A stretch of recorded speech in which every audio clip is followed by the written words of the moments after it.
All right, guys. We're going to finish up our chapter 16 notes here. There's only 3 sections, so we'll finish these up. Probably have a short assignment on chapter 16 tomorrow, and then your test on Friday. Don't forget about your photo essay. You need to be finishing those up and getting those turned in either on Classroom or just email them to me. Again, those need to be due by Friday. So make sure you get those turned in. Okay. All right. So here in section 3, we're going to be talking about secession and war in the United States. But at the end of this section, our Civil War will have begun. The last couple sections we've talked about the issue of slavery and how that's led to the tensions between the North and the South.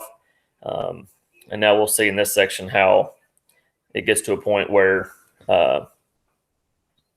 the South will secede. They will break away and become their own individual country. Okay.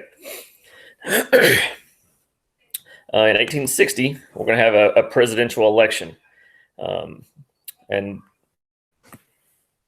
by 1860, there are several regional differences that have basically divided the nation. The different regions, the different political parties will bring about other divisions. And we'll see that members of different political parties, members of each region are pretty loyal to their section. And we'll see how those differences play a role in this election. Okay, but in the election of 1860, parties are split, new parties are formed, and we'll talk about some of those. Okay,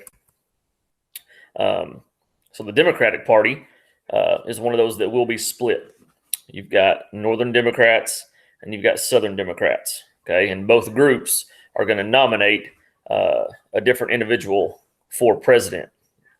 The Northern Democrats are going to nominate, or before I say that, kind of tell you their platform. They support popular sovereignty, which is the idea that the people of any state or any territory has the right to decide their issues. They get to decide whether or not they want slavery, or they get to decide whether or not they're going to be a free state or free territory.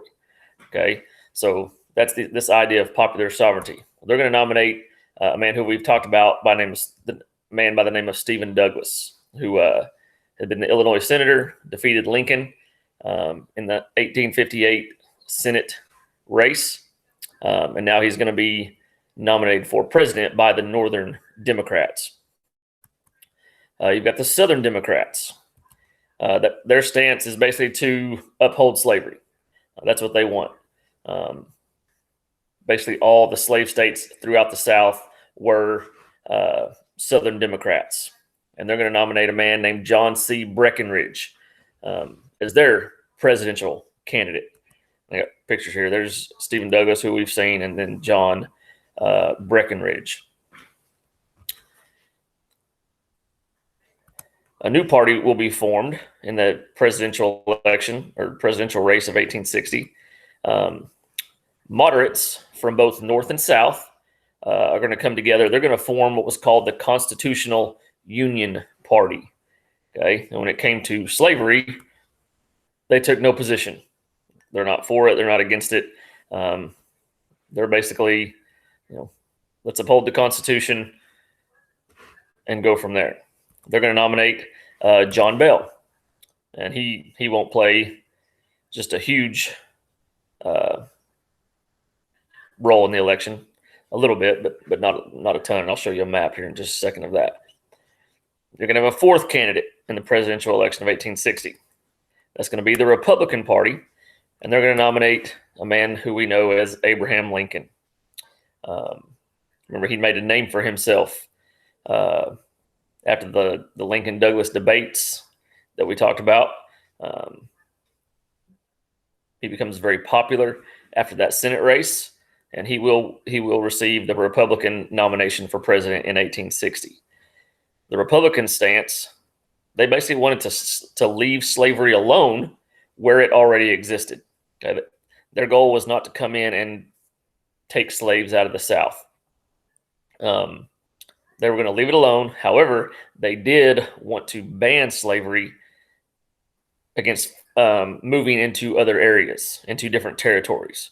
So leave it alone where it is, and really it was leave it alone for now where it is, but let's ban it in territories that may eventually become states.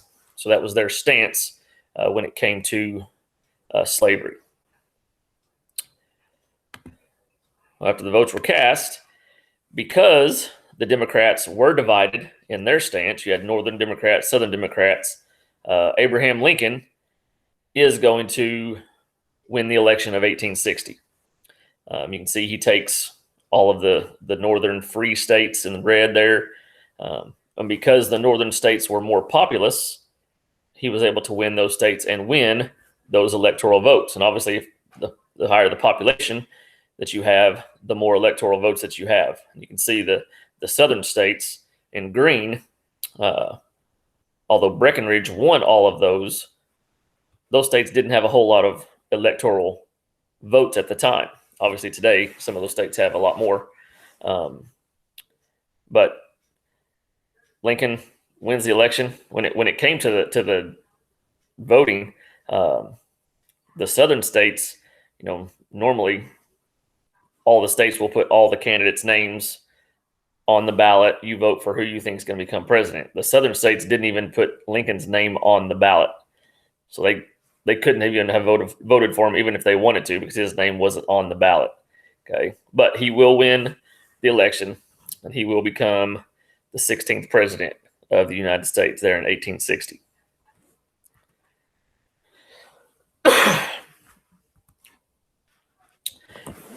Because of this, because a Republican is nominated or is elected president, because of other things that we've talked about. We talked about bleeding Kansas, the Dred Scott decision, the John Brown's raid. Okay, some of the southern states have had enough, and they are done. And so, on December 20th of 1860, about a month after the presidential election, South Carolina, their leaders will meet and they will vote to officially secede or break away from the Union. They will be the first state to do so. By February of 1861, just another couple months, several other states have followed suit: Texas, Louisiana, Mississippi, Alabama, Florida, Georgia. Okay, they'll all have joined South Carolina and will have seceded from the Union. They will form basically their own country. They will call themselves the Confederate States of America. When we talk about the Civil War, we'll talk about the Union and the Confederacy. Confederacy because they are, like I said, the CSA, or the Confederate States of America. They will elect Jefferson Davis as their president. I'll pull his picture up there. There's a picture of him. He looks very similar to Abraham Lincoln to me. You may not think so, but he will be elected president of the Confederacy, and they're going to justify their secession with the theory of states' rights, meaning basically saying they all joined the Union at some point in time. When they became part of the Union, they did that voluntarily. And the Constitution was a contract between their state and the national government, saying the national government, will do its part in protecting the rights of all the individual states. Well, when some of the northern states would not abide by the Fugitive Slave Act, when the slave trade was banned in Washington, D.C., some things like that, they say that the contract was broken between the federal government and states, and their states' rights were, I guess, kind of thrown out the window by the federal government. And so they use that as saying we now have the right to break away from the Union because you broke your contract with us. And so that's how they're going to justify it.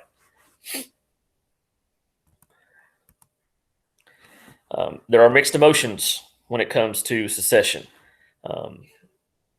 not everybody in the South thought it was a great idea that they broke away from the Union.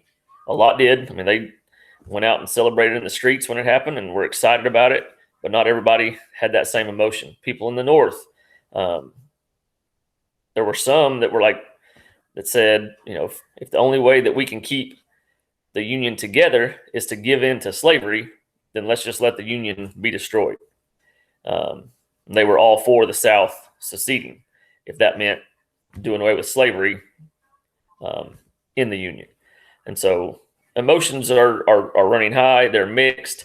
But for the most part, most people realized that they were going to have to try and unify all these states together again if the United States was going to make it. In Lincoln's inaugural address, he's basically speaking to all of the southern states that have seceded. He tells them, that he can't allow secession.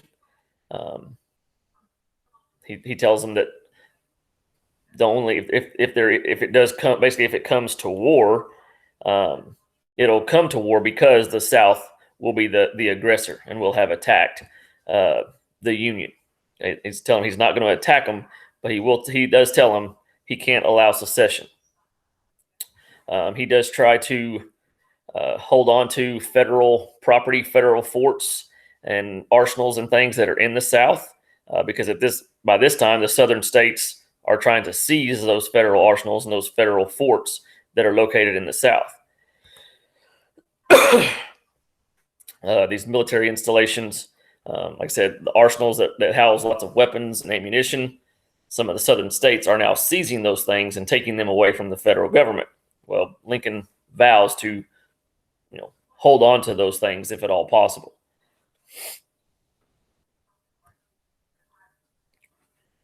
That's just what I said there. They are starting to seize those things.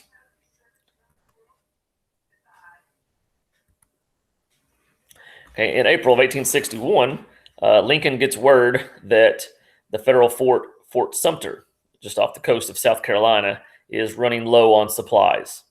And so he basically gets word to South Carolina saying, I'm going to resupply Fort Sumter. I'm not sending them guns. I'm not sending them ammunition. I'm not sending them any weapons of any kind. I'm just sending them supplies because they are running low. Well, before that can ever happen, Jefferson Davis decides before the ships arrive that he's going to go ahead and attempt to capture Fort Sumter and take control of it. Again, this is one of those military installations that the South is now trying to take away from the Union. It took a while before Union ships could get to Fort Sumter because of high seas, bad weather. It took them a while. They couldn't get there in time. But on April 12th, 1861, the Confederacy will start to bombard Fort Sumter. They will fire cannons at Fort Sumter for about 33 hours, almost a day and a half. In that 33-hour bombardment, not a single soldier will be killed. However, this marks the official beginning of the Civil War, April 12, 1861. If you remember back from our pre-test at the beginning of the year, that was a date that we put on there. Some historians say Bleeding Kansas in the late 1850s was the start, but this is considered the official start of the Civil War, April 12, 1861. The next few months, 4 more states will secede, including our own state of Arkansas. But Virginia, Arkansas, North Carolina, Tennessee will all join the Confederate States of America. There are a few what we know as border states. Kentucky, I think Missouri was a border state. Maryland, I believe, and one other one. And we'll talk more about those in the next chapter. But Lincoln is going to do everything in his power to attempt to keep those states a part of the Union rather than have them secede as well. He allows them to keep their slaves. That way they don't go ahead and secede and join the Confederacy. But again, we'll talk more about that in the next chapter. So, but Civil War has officially started. There's a picture of Fort Sumter there, known as basically the first battle of the Civil War and the bombardment of Fort Sumter, April 12th, 1861. And then in chapter 17, we'll talk specifically about the Civil War itself, the different battles and advantages, disadvantages of both sides. So make sure you get these written down. Again, you can use these notes on your test on Friday. And we'll, again, attempt to fly through chapter 17 next week and I guess call it a year.